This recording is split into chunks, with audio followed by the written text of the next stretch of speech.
Sheikh chilli सुबह परेशान होकर उठा। उसे परेशान देख उसकी माँ ने पूछा, बेटा क्या तुमने आज भी वो डरावना सपना देखा? शेख चिल्ली ने अपनी गर्दन को हिलाया और अपनी अम्मी के गले से लग गया।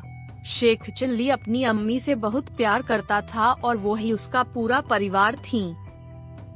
शेख चिल्ली की अम्मी ने कहा, मैं आज तुम्हें हकीम जी के पास ले जाऊंगी, वो तुम्हारे बुरे सपनों को दूर कर देंगे। कुछ देर बाद दोनों हकीम के पास पहुँचे। शेख चिल्ली ने हकीम को अपने बुरे सपने के बारे में बताया। उसने कहा, मैं सपने में देखता हूँ कि मैं एक चूहा बन गया हूँ और गांव की सारी बिल्लियाँ मेरा पीछा कर रही है।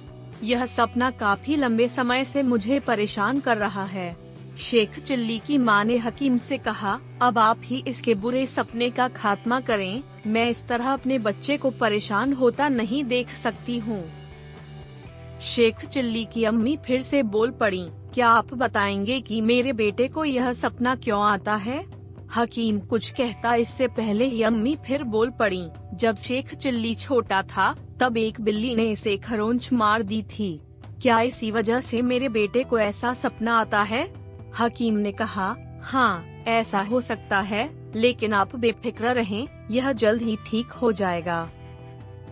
हकीम ने शेख चिल्ली से कहा, अब से हर रोज तुम मेरे पास दवा लेने के लिए आना और यह ख्याल रखना कि तुम एक नौजवान हो, चूहे नहीं। हकीम के कहे अनुसार शेख चिल्ली रोजाना उसके पास जाने लगा। दोनों घंटों बातें करते थे। फिर हकीम उसे दवा देकर घर भेज दिया करता था। देखते ही देखते शेख चिल्ली और हकीम अच्छे दोस्त बन गए थे। एक शाम दोनों बात कर रहे थे। तभी हकीम ने कहा, बेटा शेख चिल्ली एक बात बताओ, अगर मेरा एक कान गिर जाए तो क्या होगा? हकीम के कानों को घूरते हुए शेख चिल्ली बोला, तो आप आधे बहरे हो जाएंगे और क्या? हकीम ने कहा, सही फरमाया, लेकिन अगर मेरा दूसरा कान भी गिर जाए तो क्या होगा? शेख चिल्ली बोला, फिर तो आप अंधे हो जाएंगे। हकीम ने घबराकर पूछा, अंधा हो जाऊंगा लेकिन कैसे? शेख चिल्ली खिलखिला कर हंस पड़ा और बोला, अगर आपके कान गिर जाएंगे तो आपका चश्मा कहाँ रहेगा? ऐसे में आप अंधे हो जाएंगे ना।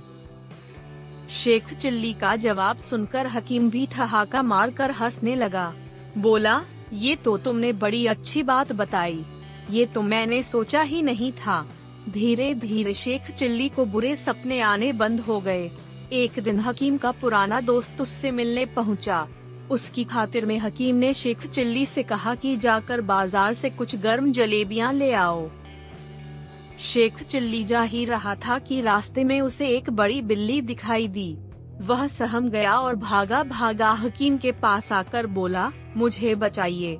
हकीम बोला, अब तुम चूहे नहीं हो, यह बात क्यों भूल रहे हो? जाओ, डरो मत। शेख चिल्ली बोला, मुझे याद है कि मैं चूहा नहीं हूँ, पर क्या आपने यह बात बिल्ली को बताई है? नहीं ना, इसलिए मैं नहीं जाऊंगा। आप पहले बिल्ली को भगाइए। हकीम मंद मंद मुस्काया और बिल्ली को भगा दिया। शेख चिल्ली के कारनामे सुनकर हकीम का मेहमान बोला, मैं इसके पिता को अच्छी तरह से जानता था। उसने घर जाकर शेख चिल्ली की माँ से दुआ सलाम करने की इच्छा जताई। हकीम मान गया। सबने पहले करारी जलेबियां खाई, कहवा पिया और फिर मेहमान शेख चिल्ली की माँ से मिलने निकल पड़ा। मेहमान ने पूछा, क्या यह सड़क तुम्हारे घर जाती है शेख चिल्ली? शेख चिल्ली ने ना में सिर हिलाया। मेहमान को आश्चर्य हुआ। उन्होंने पूछा, फिर यह सड़क कहाँ जाती है? शेख चिल्ली बोला, कहीं भी नहीं। मेहमान उसे घूरने लगा, क्या मतलब?